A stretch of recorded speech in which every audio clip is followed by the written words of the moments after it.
Okay, advisees. I'm going to make a little short video here on what to expect before you get advised and some common questions I get asked about registering for classes, finding different things on the website. I just wanted to make a short little video on how to find those and really how to set yourself up for success while you're on our campus. So first off, let me share my screen. There we go. Okay, so here is the ASU Mountain Home screen. And the first thing I'm going to talk about or show you is how to log in. And now those of you that have been on campus for a year or so, you know this, but I have some brand new students fresh out of high school that need this information, or they're coming back. Either way, that's fine. So if you click on, let's go back here. If you click on these three little stripes, and on the bottom it says My Portal Login. There's probably other places to get to it, but that's how I do it.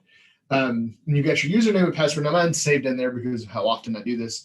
But if you forgot your password, you can actually click right there, how do I reset my password, and follow the instructions. Now, if it's your first time logging in, I had to write this down, but it's your first time to log in, your username is your first name _ last name, and then your last two digits of your ASU Mountain Home ID number. Your password is, your password is actually the 6 digits of your ASU Mountain Home ID number, then uppercase, your first initial, last initial, and then hashtag, right, #, lowercase ASUMH. Okay, so it's kind of goofy. You can get with me. That doesn't make sense, but that's just the first time. And if you don't know your ID number, you can email me, reply to that email I'm sending you this video in, and I can get you your ID number. That's not a big deal. Okay, so even students that are on campus, and if you can't get logged in because your password's not working or it's expired, if you need your ID number for that, please just get in touch with me. I can get you that ID number. Not a big deal. Okay, so that's how you get logged in.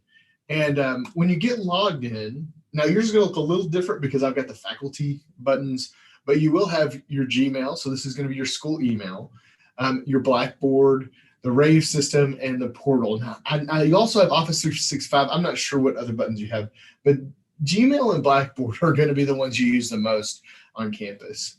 Okay, so now let's shift that though to the advising side. So before I meet with you on advising, I want you to have looked at your check sheet for your degree, and I want you to have picked out classes to take. Now, if you are not sure what to take, that's perfectly okay. Just meet me in the advising session when we have one, and I'll set up a time with you. But when we have an advising session, I'll go over more in depth. But most of us know what we want to take. We know when we want to take it.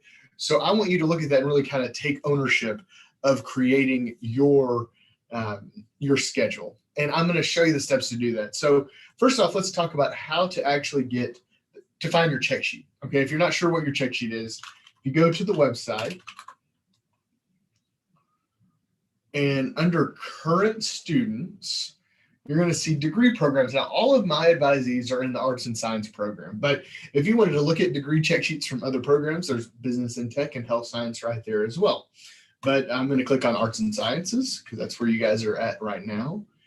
And when you scroll down, you'll see the programs of study, the difference of all the programs of study in the School of Arts and Sciences. Now, most of my advisees are in the business, the ASB, but I also have some Associate of Arts students, and I also have some Associate of Science and Liberal Arts and Sciences. So these three right here are the students I typically advise. And so I'm going to click on the business one because most of you guys are in the ASB program.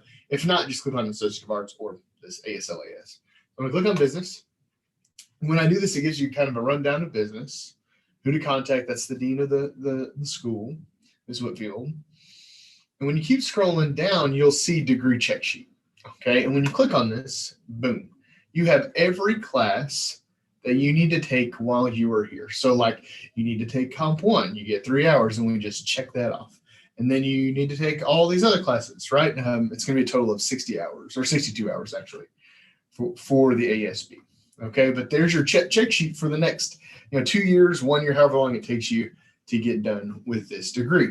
And so the other part of advising is actually finding which classes are available. So you know you need to take these classes, but what's available for the fall? So when you go back to the website, I'm going to go back to current students. I'm going to go to course schedule right here. And I'm going to make sure this semester is for the fall because that's what we're going into, right? We're going into the fall semester. Now, if you want to look at summer classes, you can as well. But I'm going to talk about the fall for now. So these are all the classes for the summer. So if I go back to my check sheet, now it's been kind of goofy. And it says, oh, you know what? I've got to take Comp 1. Let's go back to my course schedule here and find the Comp 1 classes. It's under composition here. Composition. Yeah, composition 1. There it is. And then, okay, look, here's all the options. We got a Monday, Wednesday, 10:50. We've got another Monday, Wednesday, 10:50. That's the same class. We've got a Tuesday, Thursday, 8 a.m. We've got an online class, right? So this is what I'm talking about when I want you to create your own schedule, okay? I want you to take ownership and do this and really to show you how to do it for the semesters moving forward as well.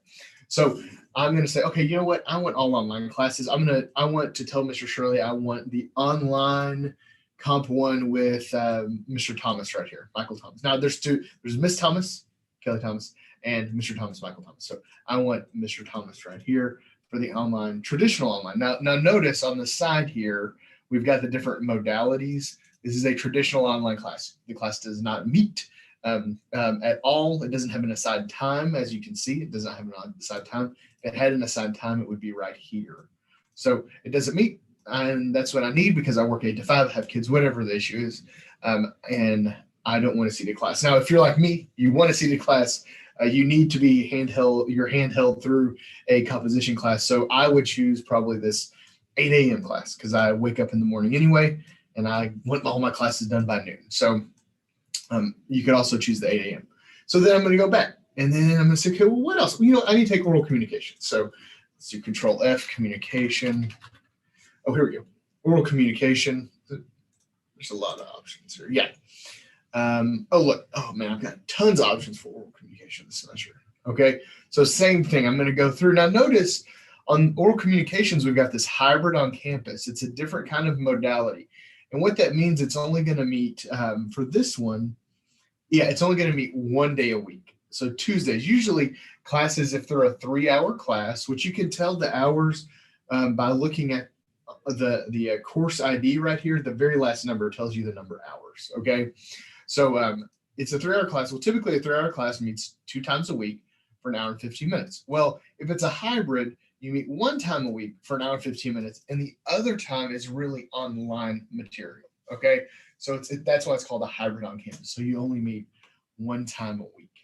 Okay. And then if you've got a question about modalities, please email me and let me go over that. But let's say, okay, I'll take oral comm. So I'm going to tell Mr. Shirley that I also want the oral comm with Miss Cisco Tuesday, Thursday at 12:35 to 1:50. Okay. And then just go through.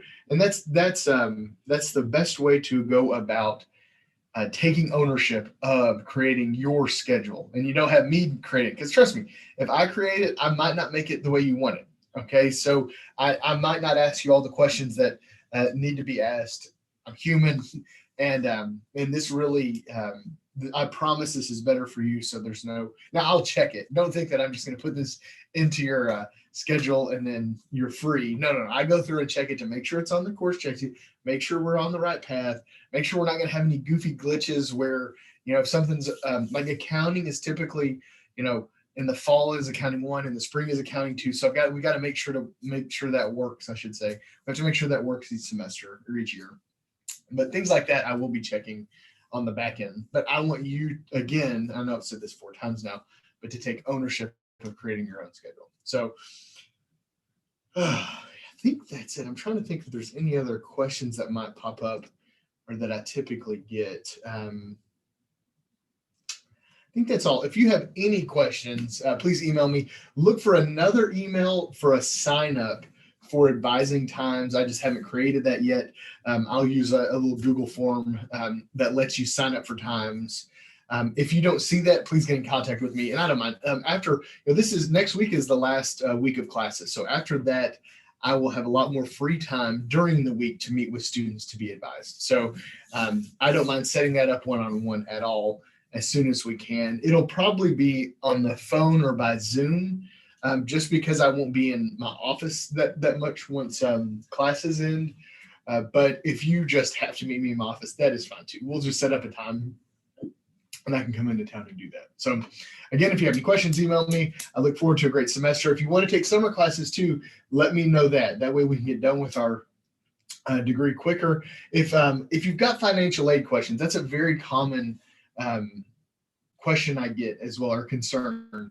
I'm not a financial aid advisor. I'm the academic advisor. So I would get with Mr. Berry in financial aid, and I'm going to look up his phone number real fast. Hold on. His phone number on campus is 6124. So 508-6124. And his email is cberry, BERRY, at asumh.edu. He's your financial aid advisor, and he can answer any of the financial aid side. So if you're not sure if you can take 12 hours or if you have to take 15, or if you can take summer classes, if financial aid will cover it, he's your go-to on that one. And then I'll help you on the advising, on the academic side. Okay, great. Video took a little longer than I expected, but that's fine. Again, if you